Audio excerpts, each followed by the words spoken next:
Shalom à tous et à toutes. Donc, nous continuons donc le travail sur l'arbre et je vais faire un petit rappel. Donc, l'arbre de la connaissance du bien ou du mal, vous le savez, et l'arbre de la vie. Comme dans le partage tout à l'heure, qu'est-ce que c'est l'arbre de la connaissance du bien ou du mal et l'arbre de la vie? L'arbre de la connaissance du bien ou du mal, c'est le choix de la désobéissance, hein. Et l'arbre de la vie, l'arbre de la vie, c'est Yeshua, donc c'est la parole. Où je choisis la parole et rien que la parole, et alors je suis dans l'obéissance et je demeure et je chemine en tant que fils et fille, ou alors je choisis la désobéissance et je m'exclus moi-même donc de la vraie parole. Alors, puisque le premier Adam a choisi l'arbre de la connaissance du bien ou du mal, donc du doute et du choix, il y a eu donc une séparation, un retournement, etc., etc. Donc, j'abrège ici. Mais je vous explique ici par rapport à l'arbre de la connaissance du bien ou du mal. Donc, vous voyez ici donc les racines de base, le triangle dramatique victime, sauveteur et bourreau. Et ici, les manifestations de la colère. Donc, ceci, c'est votre arbre. C'est vous qui devez le remplir. Par exemple, si j'ai souffert de rejet, eh bien, je vais toujours avoir l'impression d'être rejeté, d'être incompris, d'être mis de côté, etc. Si j'ai vécu la trahison, eh bien, j'aurai toujours l'impression que l'on me trompe, que l'on essaie de me manipuler, peu importe. Donc, dans ce que vous vivez, à partir de vos racines, père, mère, famille et élargie, hein, ça peut être cousin, cousine, ça peut être aussi voisin, voisine, ça peut être tout ce qui est charnel, en fait, tout ce qui est autour de vous et qui a fait partie du plan de votre vie. Donc, pour sortir de cet arbre-ci, donc Genèse 2:9, les deux arbres, il faut, avec l'aide du roi Kodesh, apprendre à vous connaître, avoir la révélation de qui vous êtes et comment vous cheminez. Donc, nous allons changer maintenant de plan. Donc, rappelez-vous, cet arbre-ci est personnel et c'est à vous de le remplir en fonction des épreuves que vous avez devant vous. Ces émotions primaires vont provoquer la colère et donc l'ego va se manifester. Maintenant, nous allons passer à l'arbre de la vie. L'arbre de la vie. Donc, nous avons vu le premier Adam, le second Adam. Nous avons ensemble fait ce parcours, donc des émotions primaires, rejet, abandon, injustice, trahison, humiliation. Nous avons vu ensemble l'accomplissement par Yeshua. Donc, il les a toutes vécues. La parole de Dieu nous dit qu'il a été tenté en toutes choses, mais sans péché. Donc, il les a toutes vécues afin de nous conduire non plus dans un refoulement, je vais dire, de nos émotions primaires, mais dans la révélation de ces émotions primaires. Donc le rôle du roi Kodesh, c'est de nous révéler ce qui nous enferme. Comme je disais tout à l'heure, l'enfer, c'est être enfermé. Enfermé dans quoi? Enfermé par soi. Par exemple, si j'ai vécu l'abus, eh bien, je suis enfermé dans cette prison qui a touché les trois parties de mon être, hein, mon corps, mon esprit et mon âme, et qui va en fait générer chez moi, ça peut même être des maladies, peu importe. Donc, comprendre que si j'ai vécu l'abus, l'injustice, cette injustice, Yeshua l'a aussi vécu, et 2 Corinthiens 5, 21 nous amène dans l'accomplissement de Yeshua. Il a été abandonné, par exemple, pour que moi je sois accepté, adopté, justifié. J'ai ici la trahison montre sa fidélité. L'humiliation, mon élévation. Je suis assis avec lui dans les lieux célestes. Nous avons donc ici commencé, donc Galates 5, 22, le fruit de l'esprit, bonté, foi, amour, joie et paix, et nous sommes arrivés à l'identité en Yeshua.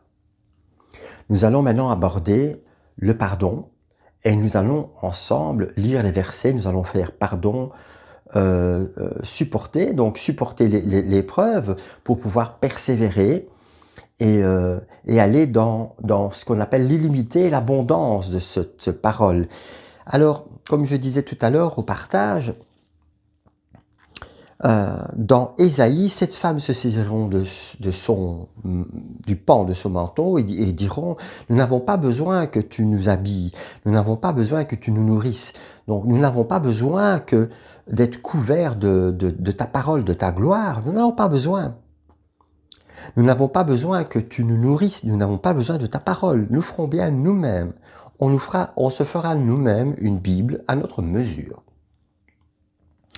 Tout ce dont nous avons besoin, c'est porter ton nom et lave notre honte. C'est l'état de l'ecclésia, la fausse ecclésia, donc l'église apostate qui est mise en place partout. Elle n'a pas besoin de Yeshua. Elle fait bien ses œuvres elle-même. Elle accomplit ses œuvres elle-même. Donc, voyons ensemble ce que la parole de Dieu nous dit sur le pardon. Alors, le pardon. D'abord, le pardon, qu'est-ce que c'est? On peut dire qu'en français, on peut le faire, dans d'autres langues pas, mais en français, le pardon, c'est le don de pardonner, je veux dire ceci. Alors, qu'est-ce que c'est le don de pardonner?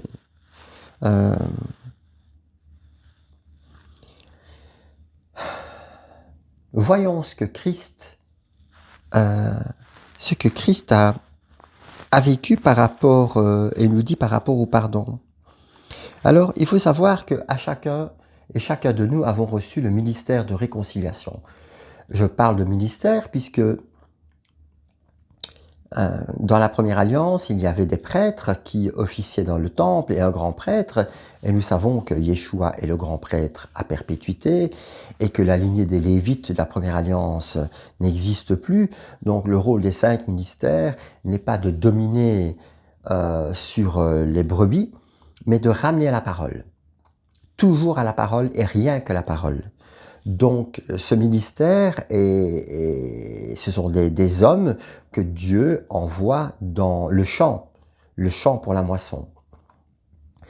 Quant au ministère de réconciliation, puisque nous avons directement, et que nous sommes assis dans les lieux célestes, nous sommes devant Yahweh, et Yeshua intercède pour nous jour et nuit, et il est l'amen de nos prières.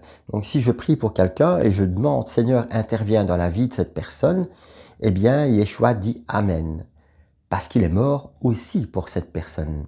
Il est mort pour ses péchés, ses maladies et ses infirmités. C'est pour ça qu'en Yeshua, nous avons l'accomplissement de toutes choses. Alors, si je dis dans mon identité, si quelqu'un est en Mashiach, il est une nouvelle créature, les choses anciennes sont passées, toutes choses sont devenues nouvelles, oui, nouvelles, si nous marchons en nouveauté de vie. Si je peux dire, j'ai été crucifié avec Mashiach, et si je vis, ce n'est plus moi qui vis, c'est Mashiach qui vit en moi, Galates 2:20, Jean 1:12, à tous ceux qui l'ont reçu, il a donné le pouvoir de devenir enfants de Yahweh. 1 Pierre 2:9, donc première épître de Pierre, vous êtes une race élue, un sacerdoce royal, une nation sainte, un peuple acquis. Nous avons le sacerdoce, comme je vous disais, de la réconciliation, chacun. Donc, intercéder pour les autres est le ministère de chacun. Colossiens 2:10, vous avez tout pleinement en lui. Alors, potentiellement, nous avons tout reçu. Mais nous avons ce chemin où, conscient de nos limites, conscient de nos faiblesses, conscient de nos incapacités. Donc pour sortir effectivement du triangle dramatique, bourreau, victime, sauveteur, conscient de cette incapacité à agir et à faire par nous-mêmes, nous demandons au roi Kodesh d'agir à travers nous. Donc, quand nous sommes devant une impossibilité, exemple, le pardon, Éphésiens 4, 32, « Pardonnez-vous réciproquement comme Yahweh vous a pardonné en machin. » Est-ce que je suis capable de pardonner par moi-même? Non. Le pardon, ce n'est pas simplement dire à quelqu'un « je t'ai pardonné » ou bien de dire « j'ai pardonné mais je ne veux plus voir la personne ». Le pardon, c'est une autre dimension. J'ai expliqué l'autre jour à un jeune frère qu'est-ce que le pardon. Le pardon est pleinement réalisé quand confronté à la même situation, je peux agir et réagir pleinement comme Christ aurait réagi et agi, en bénissant, mais c'est aussi au niveau spirituel, quand j'ai pardonné, parce que le Seigneur m'a conduit au pardon, eh bien, comme je disais, je libère l'autre. Si vous pardonnez aux hommes leur offense, votre Père Céleste vous pardonnera aussi. Matthieu 6, 14. Donc, il y a une condition. Si vous pardonnez aux hommes leur offense, votre Père Céleste vous pardonnera aussi.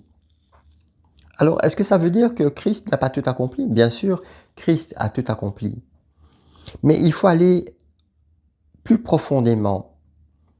Le pardon m'enchaîne. Le non-pardon m'enchaîne. Le non-pardon m'emprisonne dans la haine, dans la rancune, dans l'amertume, dans l'incapacité de donner, dans l'incapacité de recevoir. Donc,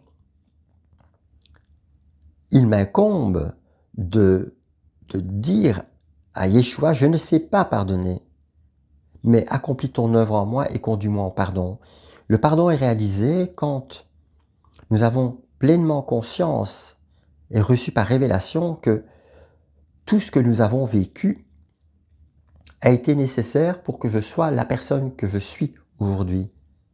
Exemple, j'ai posé cette question l'autre jour à un jeune garçon cette question était comment racheter le temps? La parole nous dit racheter le temps car les jours sont mauvais. Comment racheter le temps? Ce qui est passé est passé.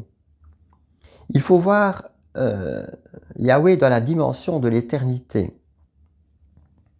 Nous fonctionnons dans une dimension qui est pleinement charnelle et limitée dans un espace-temps, de la naissance à la mort ou l'endormissement. Donc, mon passé, aux yeux de Yahweh, est présent, puisque pour lui, il est hors du temps.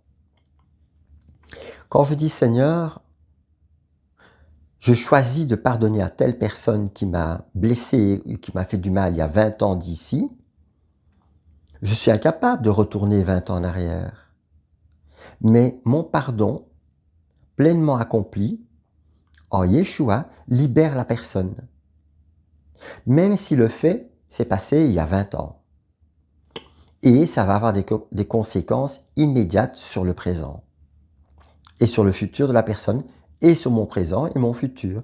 Puisque, en ayant pardonné, je ne porte plus cette haine. Et je suis alors, à ce moment-là, libre de moi-même. Et libre de l'autre. Évangile selon Marc 11, 25, « Lorsque vous êtes debout, faisant votre prière, pardonnez. » Colossiens 3, 13, « Supportez-vous les uns les autres et pardonnez-vous réciproquement. » Waouh! Supporter. Supporter les autres. Qu'est-ce que c'est supporter? Ce n'est pas parce qu'une personne m'incommode que je vais dire « je la supporte ». Ce n'est pas ça. Supporter, c'est dans le sens porter. Galates 6.2, portez le fardeau les uns des autres. Éphésiens 4.2, vous supportant les uns les autres avec amour. Colossiens 3.13, supportez-vous les uns les autres. Quand quelque chose chez l'autre m'offense et me touche, ce n'est pas l'autre que je dois regarder. Mais c'est qu'est-ce qui en moi m'offense, qu'est-ce qui me touche, de quelle manière cette personne m'offense ou me touche. Je disais l'autre jour à une sœur, telle ou telle personne dans son comportement, elle me disait telle ou telle personne dans son comportement m'exaspère, m'irrite, je ne supporte pas cette personne. La question, ce n'est pas pourquoi tu ne la supportes pas, elle, mais qu'est-ce qui t'insupporte toi? Qu'est-ce qui en toi fait que tu ne la supportes pas? Le problème n'est pas chez les autres, il est chez toi. Qu'est-ce que ça renvoie chez toi? Donc le va vers toi d'Abraham nous amène à regarder à l'intérieur. La persévérance, Jacques 1.12, heureux l'homme qui supporte patiemment la tentation. Yahweh va dire à Caïn, alors que son offrande n'a pas été agréée, et que ses pensées se tournaient à faire mal contre son frère, Yahweh a dit à Caïn, le malin est tapis à la porte de ton cœur. Donc, autrement dit, le diable, le révélateur, montrait à Caïn la haine, l'amertume, la rancune, la jalousie et le désir de tuer son frère. Et Yahweh lui a dit, toi domine dessus. Comment est-ce qu'on domine sur la tentation? On ne domine pas sur la tentation, en chassant à tout va des esprits et des démons. C'est pas ça. On domine sur la tentation par la parole. Il est écrit. Rappelez-vous les 4 tentations que Yeshua a vécues, donc pas 3, mais 4. Pourquoi 4? Parce que la première tentation a été « Si tu es le Fils de Dieu ». Donc si vous ne connaissez pas votre identité, et nous l'avons vu plus tôt, identité en Yeshua, si vous ne savez pas dire « je suis ici, maintenant », parce que libre de moi, et comme Yeshua, je peux dire « je suis », parce qu'en étant dans le « je suis », je suis dans l'éternité. Je suis dans l'ici maintenant. Donc, en disant « je suis », cela veut simplement dire que je suis libre de mon passé, puisque mon passé est intégré, que le mal a été changé en bien, et que mon futur lui appartient. Alors, Épître aux Hébreux, courons avec persévérance dans la carrière qui nous est ouverte, dans le chemin qui nous est tracé. Persévérons, continuons. La parole de Dieu dit, ne cessez pas de vous rassembler. Je sais que le fait de se connecter, etc., quand on n'en a pas la possibilité, c'est bien. Mais le Seigneur nous demande de former un corps, et nous sommes un corps spirituel. Ok, mais se rassembler, c'est être les uns à côté des autres. C'est comme si un enfant dit à sa mère ou à son père, je vous téléphone, je n'ai pas besoin de venir vous voir, je vous téléphone. De toute façon, c'est la même chose. On s'entend et on se voit. Oui, c'est vrai qu'on peut s'entendre et on se voir, mais la communion fraternelle, le partage fraternel demande à ce qu'il y ait réellement une union